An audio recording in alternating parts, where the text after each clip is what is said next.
নমস্কাৰ স্বাগতম জনাইছোঁ নিটিড একাডেমি ইউটিউব চেনেললৈ মই ৰূপল আমিন আজিৰ এইটো ভিডিঅ'ত আলোচনা কৰিম ক্লাছ 6 এছামিছৰ চেপ্টাৰ নম্বৰ 11ৰ বিষয়ে চেপ্টাৰ নম্বৰ 11ৰ নাম কি আছে মাইনৰ টনচিলাইটিছ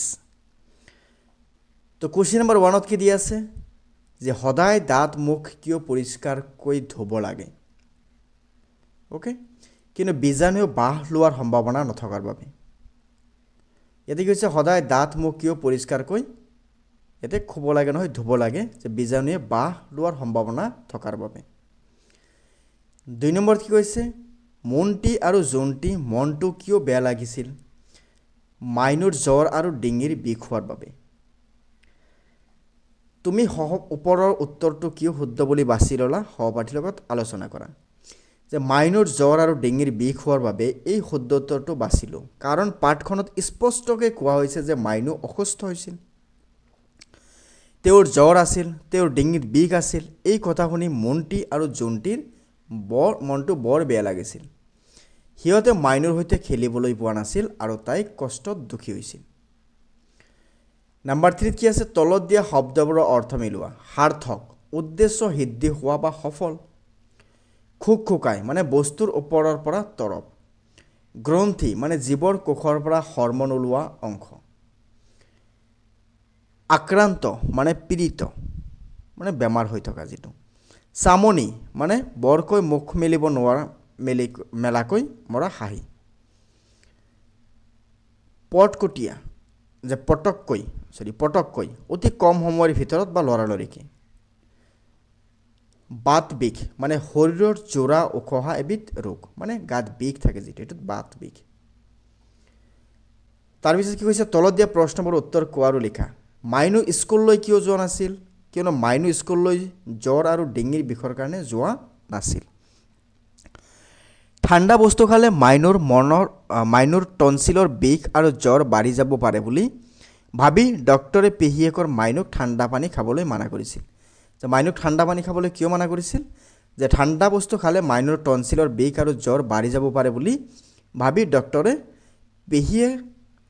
পেহিয়ে মাইনুক ঠাণ্ডা পানী খাবলৈ মানা কৰিছিল মাইনুক কোনে জোকাইছিল মাইনুক মন্টি আৰু জন্টিয়ে জোকাইছিল টনচিল কি টনচিল হ'ল এটা গ্ৰন্থি আমাৰ শৰীৰৰ কামত অহা অংশ ই আমাৰ দেহটোক ৰোগ আক্ৰমণৰ পৰা ৰক্ষা কৰে কেতিয়াবা ইহত নিজে বীজাণুৰ দ্বাৰা আক্ৰান্ত হয় তেতিয়া ইহত উখহি উঠে মানে ফুলি উঠে ৰঙা পৰে আৰু বিষাই থাকে তেতিয়া টনচিলৰ অসুখ হ'লে জ্বৰ উঠে আৰু ডিঙিৰ বিষ হয় ইয়াক টনচিল বুলি কোৱা হয় ওকে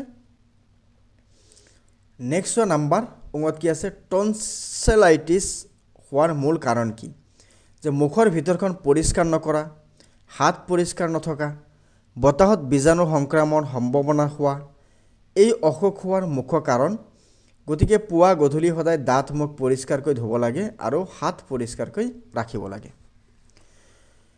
টনচিলাইটিছ বীজাণু শৰীৰত কেনেদৰে প্ৰৱেশ কৰে টনচিলাইটিছৰ বীজাণু কেতিয়াবা মুখৰ ভিতৰখন পৰিষ্কাৰ কৰি নথলে বীজাণু বাস ল'ব পাৰে মানে আমি খাই বৈ আমি ভালকৈ মুখখন চাফা কৰিব লাগে বা ৰাতিপুৱা উঠি কিনে আমি ব্ৰাছ কৰিব লাগে এইবোৰ কথা ইয়াতে আমি ভাবিব লাগে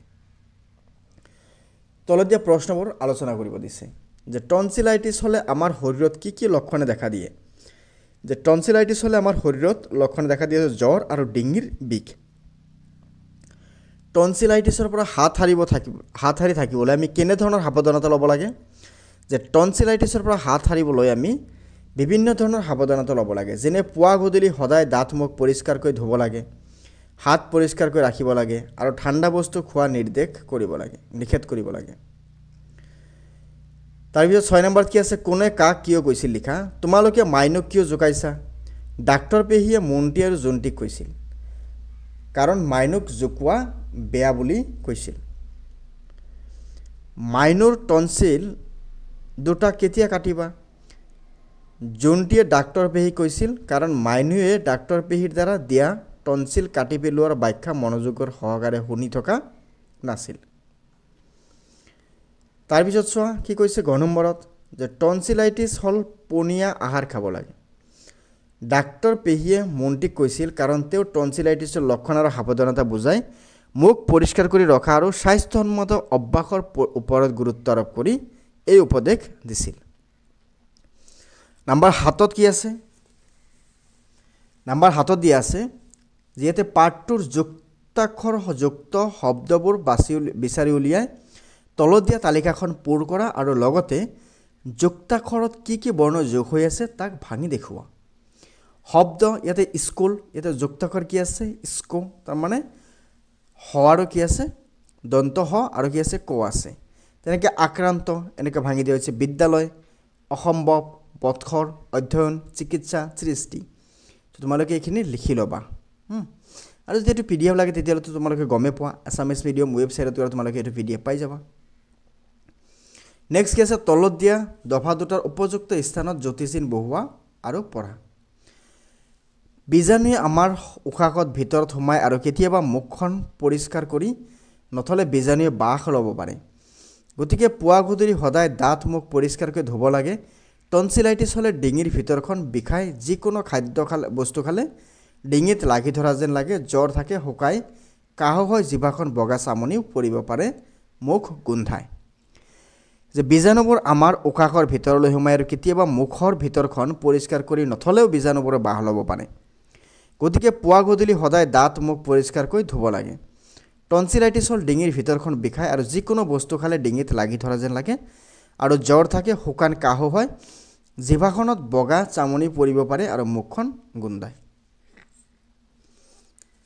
তাৰপিছত চোৱা খ নম্বৰত কি কৈছে? মুখ গোন্ধায় বুলি কোৱাৰ লগে লগে মন্ত্ৰীয়ে মাইনুক চিঞৰি ক'লে আৰু মাইনুৱে ক'লে, মাইনু মই কওঁ সদায় নহয় সদায় দাঁত ব্ৰাছ কৰি মুখ পৰিষ্কাৰ কৰি ধুবলৈ। এতিয়া মজা পাইছা ডাক্তৰ পেহীয়ে, তাৰপিছত কোৱা। মুখ গোন্ধায় বুলি কোৱাৰ লগে লগে মন্ত্ৰী মাইনুক চিঞৰি ক'লে, মাইনু মই নকওঁ নহয় যে সদায় দাঁত ব্ৰাছ কৰি মুখ পৰিষ্কাৰ কৰি ধুব লাগে। এতিয়া মজা পাইছ ডাক্তৰ পেহী, তাৰপিছত কোৱা। নেক্সট কি আছে? তলত দিয়া শব্দকেইটা প্ৰয়োগ কৰি বাক্য ৰচনা কৰা। যে বীজাণু সংক্ৰমণৰ ফলত মানুহে নানান ধৰণৰ অসুখত আক্ৰান্ত হয়। সাৰ্থক মানে স্বাস্থ্য সজাগতাৰ বাৰ্তা প্ৰচাৰত স্কুলখন উদ্যম সাৰ্থক হৈছে। পৰিষ্কাৰ, সুস্থ থাকিবলৈ সদায় হাত মুখ পৰিষ্কাৰ কৰি ৰখা উচিত। আক্ৰান্ত, মন্ত্ৰীয়ে ভাইৰাছত আক্ৰান্ত হৈ বিচনাত পৰি আছে। অসুখ, স্বাস্থ্যসন্মত জীৱন যাপন কৰিলে বহু ধৰণৰ অসুখৰ পৰা ৰক্ষা পোৱা যায়।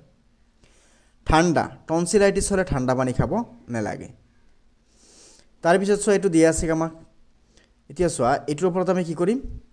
যেতিয়া আমি এইখিনিৰ কুৱেশ্যন এনচাৰ আমি আলোচনা কৰিম।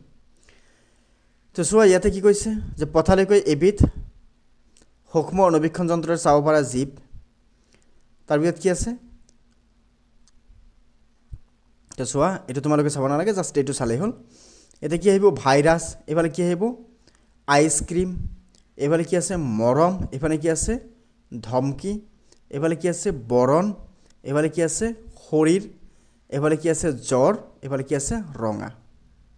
অ'কে, তাৰপিছত চোৱা 11 নম্বৰত কি আছে? তলত দিয়া ধাতুবোৰৰ লগত বিভক্তি যোগ কৰা আৰু ক্ৰিয়াপদবোৰ লিখা। যে দি যোগ ঔ দিওঁ, হা যোগ এ হাঁহে, উঠ যোগ আ উঠা, ধৰ যোগ এ ধৰে, পৰ যোগ অ পৰা, পৰ যোগ উ পঢ়ো। 12 নম্বৰত কি আছে? তলত দিয়া বাক্যকেইটা ক্ৰিয়াপদবোৰ কি কি বিভক্তি যোগ হৈ আছে লিখা। ৰোগত আক্ৰান্ত হ'লে আমাৰ শৰীৰ দুৰ্বল হৈ পৰে। ইয়াতে কি আছে? পৰ যোগ এ মানে পঢ়ে। তুমি কিতাপ পঢ়া, পৰ যোগ অ মানে পঢ়া। ৰোগ হ'লে চিকিৎসা কৰাব লাগে, তাৰমানে লাগ যোগ এ লাগে। 13 নম্বৰ কি আছে? দলত আলোচনা কৰি কোৱা। তলত দিয়া ছবিখনত কি দেখিছা? এই ছবিখনত হাত ধোৱাৰ বাবে পানীত চলি আছে। ইয়াতে হাত ধোৱাৰ বাবে পানী ঢালা হৈছে। হাতত চাবোন লগোৱা হৈছে। দ্বিতীয়তে কি কৰিছে? হাতত চাবোন বা ইয়াতে হেণ্ড ৱাছ লগোৱা হৈছে। হাত ভালদৰে চাবোন দি ধোৱা হৈছে। ইয়াতে হাতখন ভালদৰে চাবোন দি ধোৱা হৈছে। হাতখন পানীৰে পৰিষ্কাৰ কৰা হৈছে। আকৌ পানী ঢালি ইয়াতে হাতখন পৰিষ্কাৰ কৰা হৈছে। এই ছবিখনত হাত পৰিষ্কাৰ কৰা সঠিক প্ৰক্ৰিয়া আৰু হাত কেনেদৰে ধোৱা হয় সেয়া দেখুওৱা হৈছে। তাৰপিছত কি আছে চোৱা? খ নম্বৰ, জুয়ে পুৰিলে কি কি ব্যৱস্থা কৰিব লাগে? যে জুয়ে পুৰিলে বিশ্ৰাম লোৱা, আৰাম কৰিব লাগে যাতে শৰীৰৰ আৰোগ্য লাভ কৰে। পানী খোৱাটো বেছি কৰাটো মানে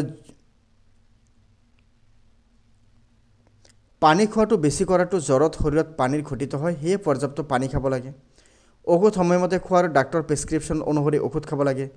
সুস্থ পৰিৱেশত থকাৰ ব্যৱস্থা কৰা আৰু ঘৰ পৰিষ্কাৰ সুতৰা শীতল আৰামদায়ক পৰিৱেশত থাকিব লাগে ধৰি লোৱা বিদ্যালয়ত থকা অৱস্থাত হঠাৎ তোমাৰ জ্বৰ আৰু মূৰৰ বিষ হ'ল গতিকে তুমি ঘৰলৈ যাবলৈ অনুমতি বিচাৰিলা বিদ্যালয়ৰ প্ৰধান শিক্ষক শিক্ষয়িত্ৰীয়ে আবেদন লিখিব লাগে তো কেনেকৈ লিখিবা প্ৰতি মাননীয় প্ৰধান শিক্ষক মহোদয় ইয়াতে লিখিবা বিদ্যালয়ৰ নাম বিষয় জ্বৰ আৰু মূৰৰ বিষ হোৱাৰ কাৰণে ছুটি বিচাৰৰ আবেদন মহোদয় বিনীত নিবেদন এই যে আজি বিদ্যালয়ত উপস্থিত থাকোঁতে মোৰ হঠাৎ জ্বৰ আৰু মূৰৰ বিষ হোৱাৰ বাবে বিদ্যালয়ত উপস্থিত থাকিব নোৱাৰিম গতিকে দয়ালু মহোদয়ক দয়া কৰি মোৰ ছুটি মঞ্জুৰ কৰে যেন সেয়ে মোৰ আপোনাৰ ওচৰত সৰল প্ৰাৰ্থনা জনালোঁ আপোনাৰ একান্ত বাধ্য ছাত্ৰ নাম শ্ৰেণী ৰোল নম্বৰ তাৰিখ লিখিলে হৈ যাব ওকে সো এইখিনি আছিল আমাৰ চেপ্টাৰ নাম্বাৰ 11 প্ৰশ্ন উত্তৰ সো আশা কৰোঁ তোমালোকে ধুনীয়াকৈ বুজি পাইছা সো গোটেইখিনি প্ৰশ্ন উত্তৰ আমি ইয়াতে আলোচনা কৰিছোঁ ইয়াৰ পৰৱৰ্তী ভিডিঅ'ত আমি চেপ্টাৰ নাম্বাৰ 12 বিষয়ে আলোচনা কৰিম সো চেনেলটো নিশ্চয় সাবস্ক্ৰাইব কৰি ৰাখিবা লগতে বেল আইকনটো দবাই ৰাখিবা ধন্যবাদ